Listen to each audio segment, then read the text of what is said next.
शांति 27/5/2006। बाबा आज कह रहे हैं, मीठे बच्चे, कालों का काल बाबा आया है तुम्हें काल पर जीत प्राप्त कराने। मन मना भावों के मंत्र से ही तुम काल पर जीत पाएंगे। प्रश्न, रूहानी बाप तुम रूहानी यात्रियों को कौन सी एक विशेष शिक्षा देते हैं? उत्तर, हे रूहानी यात्री, तुम देहो अभिमान छोड़ देही अभिमानी बनो। रावण ने आधा कल्प से तुम्हें देहो अभिमानी बनाया, अब आत्मा अभिमानी बनो। ये रूहानी ज्ञान सुप्रीम रूहो ही तुम्हें देता और कोई दे नहीं सकता। गीत है ओम नमः शिवाय। ओम शांति। बच्चों ने अपने बाप की महिमा सुनी।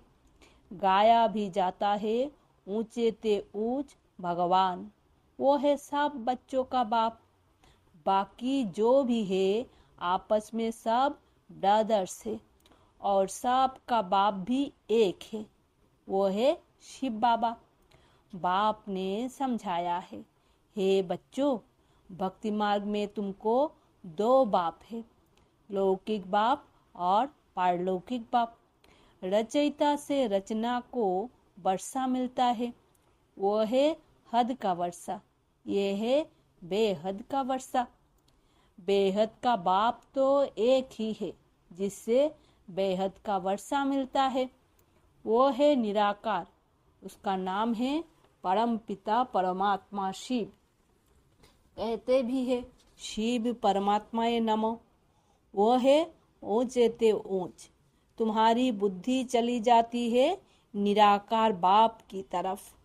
वो रहते हैं परमधाम में, जहाँ से तुम आत्माएं आती हो। बाप भी वहाँ ही रहते हैं, वो है ही सर्वों का सद्गति करने वाला। उसमें भी भारत परमपिता परमात्मा का बर्थ प्लेस है। शिव जयंती भी यहाँ मनाते हैं। उस रूहानी बाप को ही ज्ञान का सागर, पतित पावन, लिबर्टर, गाइड कहा जाता है। वही दुख हरता सुख करता है, ये भारतवासी जानते हैं। ये दुखधाम है, भारत ही सुखधाम था। बाप बच्चों को बैठ समझाते हैं, हे भारतवासी, तुम विश्व के मालिक थे, जबकि तुम्हारा आदि सनातन देवी देवता धर्म था। देवी देवता धर्म श्रेष्ठ, कर्म श्रेष्ठ थे। अब यह धर्म भ्रष्ट, कर्म भ्रष्ट बन गए हैं। अपने को पावन देवता कहला नहीं सकते।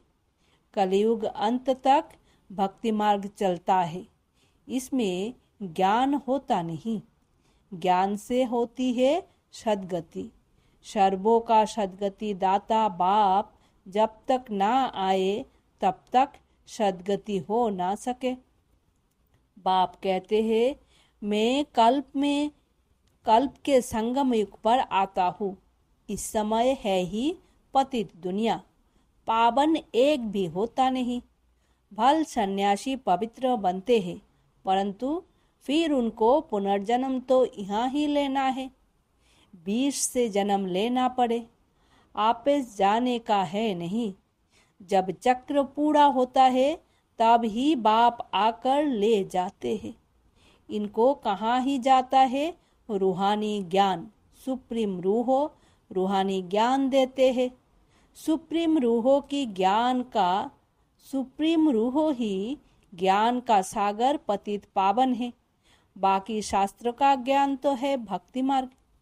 बाप कहते हैं, यज्ञ ताप तीर्थ आदि करते और ही नीचे गिरते आए हो। तुम पहले सतो प्रधान थे। भारत में प्योरिटी थी तो पीस प्रॉस्पेरिटी भी थी, हेल्थ वेल्थ दोनों थे। आज से 5000 वर्ष पहले की बात है। यह भारत स्वर्ग था।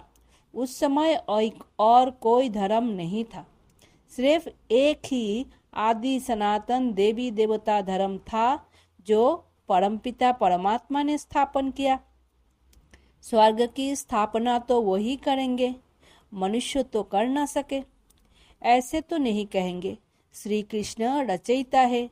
नहीं, रचयिता एक ही निराकार शिव है, बाकी है उनकी रचना। रचयिता से ही रचना को वर्षा मिलता है। बाप समझाते हैं, मैं तुम्हारा बेहद का बाप हूँ, तुमको बेहद का वर्षा देता हूँ 21 जन्मों के लिए। सूर्यवंशी चंद्रवंशी पवित्र धर्म स्थापन करता हूँ। ब्राह्मण धर्म है चोटी, सबसे ऊंच है रूहानी बाप। रूहों को आप समान बनाते हैं। बाप ज्ञान का सागर सुख का सागर है, तो तुमको भी बनाते हैं। भारत ही सुखधाम था, अभी तो दुखधाम है। बाप कैसे आते हैं यह किसको भी पता नहीं है। सतयुग आदि से कलयुग अंत तक यह सारी हिस्ट्री जियोग्राफी भारत की है। यह लक्ष्मी नारायण कितने हेल्दी वेल्दी थे, कभी बीमार नहीं पड़ते थे। अभी काल पर विजय पाने की शिक्षा ले रहे हैं। बाप जिन्हें कालों का काल महाकाल कहा जाता है, वो तुमको काल पर विजय पहनाते हैं। नाम भी सुना शिवाय नमो। तुम ऐसे तो नहीं कहेंगे परमात्मा सर्वव्यापी है, कुत्ते बिल्ली में है। इसको कहा जाता है धर्म की ग्लानि। बाप की ग्लानि करते हैं। अभी यह है कल्प का संगम समय। इस समय ही विनाश काले विपरीत बुद्धि कहा जाता है। अब विनाश तो सामने खड़ा है। गीता में भी लिखा है, यादव कौरव पांडव क्या करते भये। सब शास्त्रों मई शिरोमणि श्रीमद् भगवद गीता है। उनसे ही फिर और शास्त्र निकले हैं। तुम जानते हो गीता है डीटी धर्म का शास्त्र। बाप कहते हैं, मैं आता हूँ तुमको शूद्र से ब्राह्मण बनाता हूँ, फिर 100 देवी देवता बनाता हूँ, फिर तुम क्षत्रियो वैश्यो शूद्र बनते हो। बाप समझाते हैं, तुम 84 जन्म कैसे लेते हो। सबसे जास्ती जन्म जरूर वो लेते हैं जो पहले पहले सतयुग में आते हैं। मैक्सिमम 84 जन्म लिए हैं तुम भारतवासियों ने, मिनिमम 1 जन्म। ये भी बाप ही बैठ समझाते हैं। बाप बगैर किसकी ज्ञान का सागर नहीं कहा जाता। बाप बगैर किसको ज्ञान का सागर नहीं कहा जाता। पतित पावन ज्ञान का सागर कहने से बुद्धि ऊपर चली जाती है। बाप ही सबको लिबरेट कर वापिस ले जाते हैं। सर्वों का सदगति दाता एक ही बाप है। अच्छा, फिर सर्वों की दुर्गति कैसे होती है, कौन करता है। सदगति सतयुग को, दुर्गति कलयुग को कहा जाता है। बाप कहते हैं, मैं कल्प कल्प तुम बच्चों को आकर सदगति देता हूँ। तुम बच्चे सारे वर्ल्ड की हिस्ट्री जियोग्राफी जानते हो। स्कूलों में तो आधी हिस्ट्री जियोग्राफी सिखाते हैं। सतयुग त्रेता में कौन राज्य करते थे किसको पता नहीं। चित्र तो बराबर है, यह लक्ष्मी नारायण राज्य करते थे। कितना समय वो राजधानी चली तुम बता सकते हो। क्रिश्चियन डिनाइस्टी 4000 वर्ष चली, बौद्ध डिनाइस्टी इतने समय चली, इस्लामी आदि आदि ऐसे अनेक आगे फिर चंद्रवंशी थे जो 1250 वर्ष चले। सतयुग त्रेता में सूर्यवंशी चंद्रवंशी ही थे और कोई धर्म नहीं था। तुम ही सूर्यवंशी चंद्रवंशी बनते हो। अब फिर से बने हो ब्राह्मण वंशी। यह सारा नाटक भारत पर ही बना है। भारत ही हेल और हेवन बनता है। और धर्म वाले के लिए नहीं कहेंगे, वो तो हेवन में होते ही नहीं। कोई मरता है तो कहते हैं स्वर्गवासी हुआ, परंतु समझते नहीं। नर्कवासियों को तो नर्क में ही जन्म लेना पड़े, स्वर्गवासी स्वर्ग में ही पुनर्जन्म लेंगे। तुम बच्चे समझते हो यह लक्ष्मी नारायण स्वर्गवासी थे। उन्होंने यह राजधानी कैसे पाई? लाखों वर्ष की बात तो याद रह ना सके। सतयुग में यह शास्त्रों आदि होते नहीं हैं। ये सारी भक्ति की सामग्री है। सीढ़ी नीचे उतरनी ही है। सतो प्रधान से सतो रजो तमो में यह सीढ़ी उतरने में 5000 वर्ष लगते हैं। सतयुग में 16 कला संपूर्ण, फिर त्रेता में 2 कला कम। आत्मा में चांदी की खाद पड़ी। कपाड़ेज में आए तो कपाड़ की एलय पड़ी। इस समय बिल्कुल ही तमो प्रधान है। आत्मा में ही खाद पड़ती है। तुम ही पूरे 84 जन्म लेते हो। यो रूहानी बाप शिव बाबा आकर रूहानी बच्चों को समझाते हैं। तुमको अब आत्म अभिमानी बनना है। रावण की प्रवेशता होने से सब देहोभिमानी बन जाते हैं। अब अपने को आत्मा समझना है। हम ही 84 जन्म ले भिन्न भिन्न पार्ट बजाते आए हैं। अब 84 का चक्र पूरा हुआ। अब तो शरीर भी जर्जरीभूत हो गया है। द्वापर से रावण राज्य होता है। सतयुग में है राम राज्य। सतयुग में तुम आत्म अभिमानी थे। द्वापर कलयुग में तुम देहो अभिमानी बन जाते हो। ना आत्मा को ना परमात्मा को जानते हो। बाप समझाते हैं आत्मा एक स्टार है। भ्रुकुटी के बीज में चमकता है आजब सितारा। उनको सिवाय दिव्य दृष्टि के देखा नहीं जा सकता है। वो बिल्कुल ही सूक्ष्म है। आत्मा ही एक शरीर छोड़ दूसरा लेती है। हम आत्मा ने 84 जन्म लिए हैं। परमपिता परमात्मा भी बिंदी है।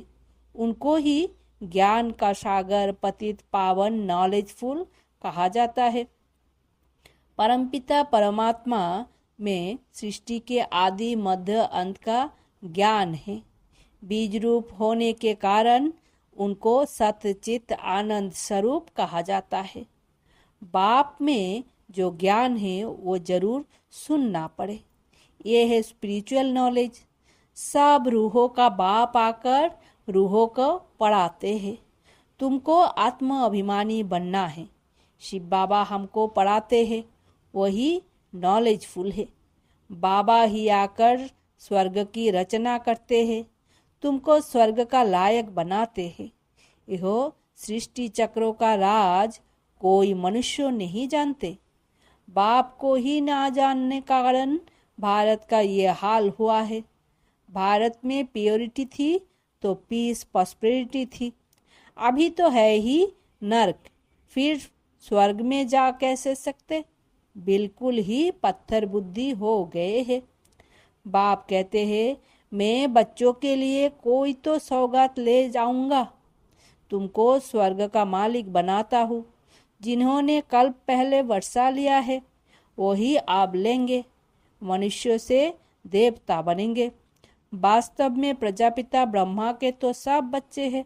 अब ब्रह्मा द्वारा शिव बाबा रचना रच रहे हैं। ब्रह्म कुमार कुमारी बनते जाते हैं। शिव बाबा से वर्षा लेने के लिए पुरुषार्थ करना है। तमो प्रधान से सतो प्रधान बनना है। बाप कहते हैं बच्चों मुझे याद करो तो तुम्हारे सब विकर्म विनाश होंगे। यह स्पिरिचुअल नॉलेज सिवाय बाप के और कोई दे नहीं सकता। रूहानी बाप ही रूहों को नॉलेज देते हैं। तुम रूहानी यात्रा करते हो।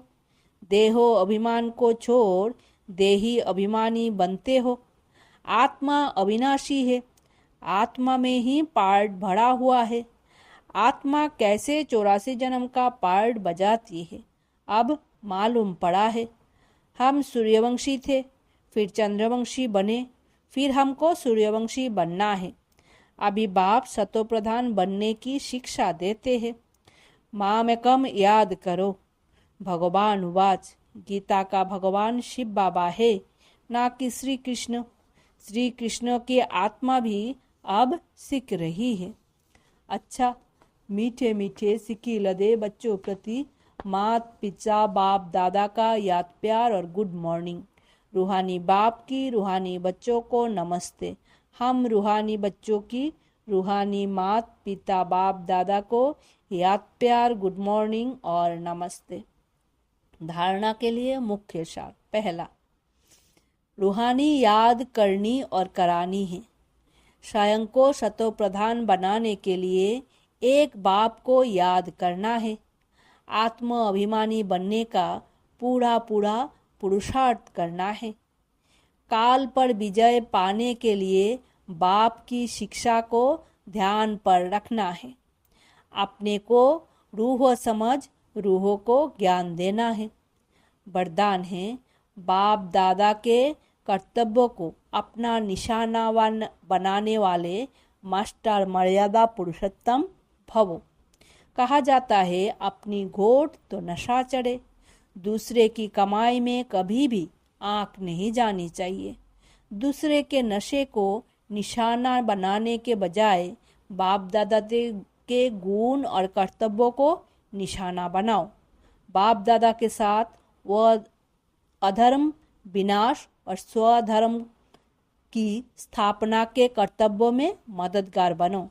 अधर्म विनाश करने वाले अधर्म का कार्य व दैवी मर्यादा को तोड़ने का कार्य कर नहीं सकते।